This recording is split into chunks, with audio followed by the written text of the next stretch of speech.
Doctor ইউনূসের শেষে শুরুটা আজ হয়েই গেল। সংস্কারে বিএনপি জামাতে দুই দলেরই মন রক্ষার চেষ্টা করছেন। গণভোট প্রশ্নে বিএনপির কাছে এক প্রকার সারেন্ডারই করলেন। বিচারের ব্যাপারটাও গুছিয়ে এনেছেন।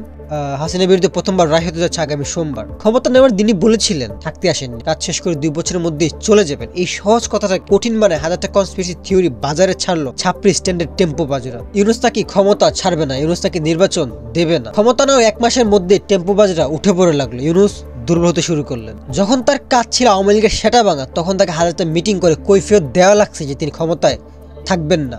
গুমের বিচার করতে যাওয়ায় বাহিনীর সাথে সম্পর্ক খারাপ করে ফেললেন। এখনো বিএনপি স্পষ্ট ইউনূসের বিরুদ্ধে অবস্থান নিল। সব মিলে যে 2 বছর হতে পারত ইউনূসের বড় বড় কাজ করার 2 বছর, সেই 2 বছর ধরে তাকে কৈফিয়ত দিয়ে বেড়াইতে হয়েছে আর বিএনপি জামায়াতের ঝগড়া মেটাইতে হয়েছে। আর টেম্পোর একদিকে চিল্লাইছে ইউনূস ক্ষমতা ছাড়বে না, উল্টো দিকে আওয়ামীরা চিল্লাইছে মৌলবাদ ইউনূসের পতন চায়।